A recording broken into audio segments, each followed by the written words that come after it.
আসসালামু আলাইকুম রহমতুল্লাহ। আমি আর্কিটেক্ট শামুল আজিম শাওন বলছি অঙ্কন ডিজাইন স্টুডিও থেকে।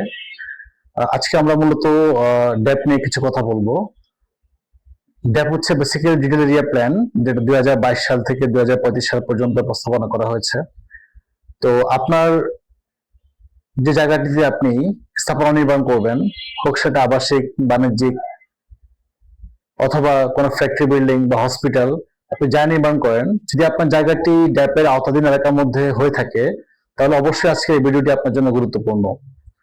তো প্রথমত আসলে ড্যাপের আমরা যে জিনিসটা জানতে পারি, যে সেটা হচ্ছে যে ড্যাপের প্রথম দিকে ঢাকা মেট্রোপলিটন যে জোনগুলো ছিল, এটা ড্যাপের আওতাধীন এলাকা ছিল, কিন্তু পরবর্তীতে এটাকে এক্সটেনশন করা হয়, অর্থাৎ ঢাকার বাহিরের যে এলাকাগুলো, আপনার সাভার, গাজীপুর, নারায়ণগঞ্জ, কেরানীগঞ্জ, এই সমস্ত জায়গাগুলো, পেরিফেরি যে জোনগুলো, এগুলো ড্যাপের আওতাধীন অন্তর্ভুক্ত করা হয়েছে। ড্যাপ নিয়ে কথা বলতে গেলে প্রথমত আসলে আমাদের জানতে হবে যে আমার যে জায়গাটা সেটা ড্যাপের কোন জোনের মধ্যে পড়েছে। ড্যাপের যে ম্যাপটা আমরা যদি দেখি, যেখানে বিভিন্ন ধরনের এরিয়াতে ভাগ করা হয়েছে, group A, B, C, D, এভাবে সেপারেট করা আছে। তো এখানে প্রথমত আমরা যদি রাজুকের ওয়েবসাইটে আসি, এখানে বিভিন্ন ধরনের কালার জোন করা আছে, অর্থাৎ এখানে এক একটা কালার দিয়ে এক এক ধরনের ল্যান্ড ইউজ প্যাটার্ন মেনশন করা আছে। এখানে কোনোটা এগ্রিকালচারাল জোন, কোনোটা কমার্শিয়াল জোন, কোনোটা হেভি ইন্ডাস্ট্রিয়াল, কোনোটা মিক্স ইউজ জোন, কোনোটা ইনস্টিটিউশনাল, কোনোটা ওপেন স্পেস। সো আসলে বেসিক্যালি আমাদের যে জায়গার যে দাগ নাম্বার আছে, সে দাগ নাম্বার দিয়ে আসলে দেখতে হয় যে আসলে আমাদের জায়গাটা ভূমির ব্যবহারের যে ধরনটা, সেটা কোন ধরনের মধ্যে পড়েছে, ল্যান্ড ইউজ প্যাটার্নটা কি, সেটা আসলে আমরা রাজুকের যে ওয়েবসাইট আছে সেটা দাগ নাম্বার দিয়ে কিন্তু আমরা দেখতে পারি। আচ্ছা, এখন হচ্ছে যে আমরা যদি স্পেসিফিকলি কোন একটি প্লটে যাই, যদি আমরা হচ্ছে এখানে বসুন্ধরার দিকে আসি, এখানে আমরা যদি একটা দাগ নাম্বার চুজ করি, তো এই দাগ নাম্বারের এগেইনস্টে যে ডিটেলস গুলো এখানে কিন্তু চলে আসছে। তো এখানে আগে যেটা ছিল যে আমরা 2008-এর যে গ্যাজেট ছিল, নির্মাণ যে বিধিমালা, ওইখানে কিন্তু আমরা শুধুমাত্র রোড ফার নিয়ে কাজ করতাম, এবং রোডের যে ওয়েট, সেই ওয়েট অনুযায়ী কিন্তু ফ্যাসিলিটি গুলো চলে আসতো।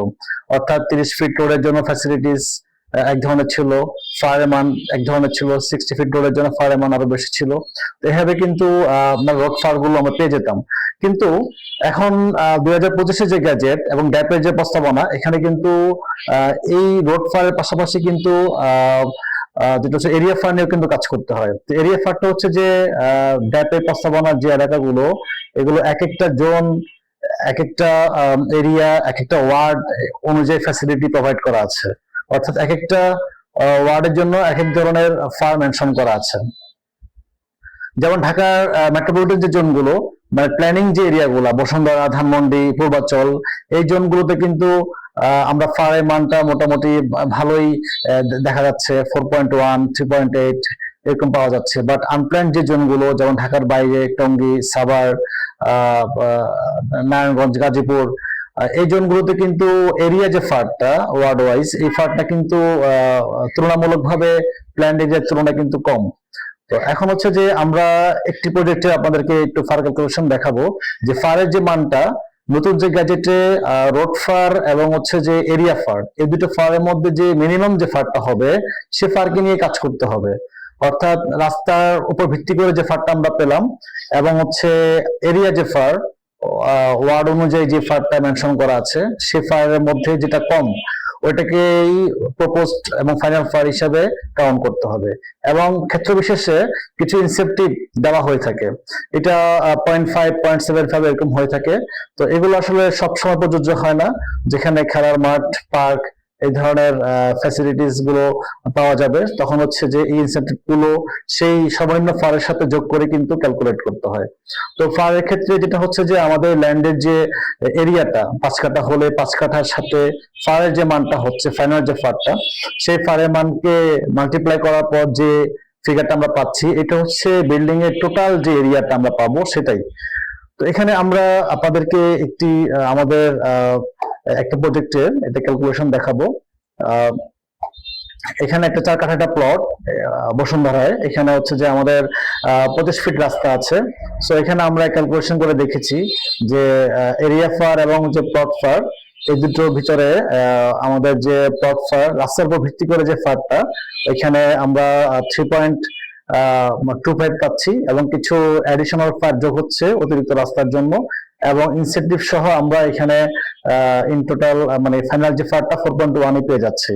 এবং হচ্ছে এই 4.1 ফার এবং ল্যান্ড এরিয়া দিয়ে মাল্টিপ্লাই করার পরে যে এরিয়াটা পাচ্ছি, এটা আমার টোটাল বিল্ডিং এর এরিয়া।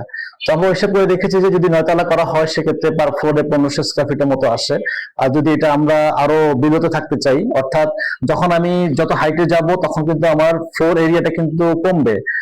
আমি যখন 9 তলা নিচ্ছি তখন আমার যে পার ফ্লোরের যে এরিয়াটা সেটা যেটা পাচ্ছি, যখন আমি 7 তলায় থাকবো তখন কিন্তু আমার পার ফ্লোর এরিয়াটা আবার বাড়বে। হ্যাঁ, এভাবে কিন্তু ক্যালকুলেশনটা। তো basically individual plot individual calculation হয়ে থাকে আর কি, অর্থাৎ প্লট ভিত্তিক ক্যালকুলেশন গুলো টোটালি সেপারেট হয়।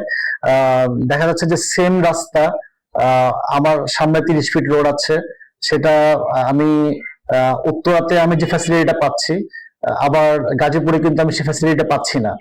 এখানে হচ্ছে একটু আমাদের যে ব্যবধানটা আর কি, আমাদের যে ড্যাপের যে কিছু কিছু তারতম্য আছে, অর্থাৎ সব জায়গাতে সমান ধরনের ফ্যাসিলিটি দেওয়া নেই। যেখানে আনপ্ল্যান্ড এরিয়া সেখানে কিন্তু ফারের মানটা অনেক কম, আবার প্ল্যানিং যে জোনগুলো সেখানে কিন্তু ফারের মানটা বেশি পাচ্ছি আমরা।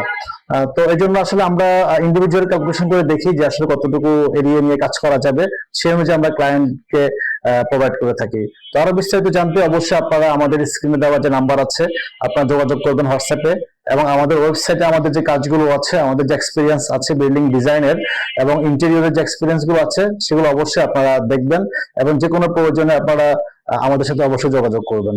তো অবশ্যই সকলে ভালো থাকবেন, ইনশাল্লাহ পরবর্তীতে আবার দেখা হবে। আসসালামু আলাইকুম রহমতুল্লাহ।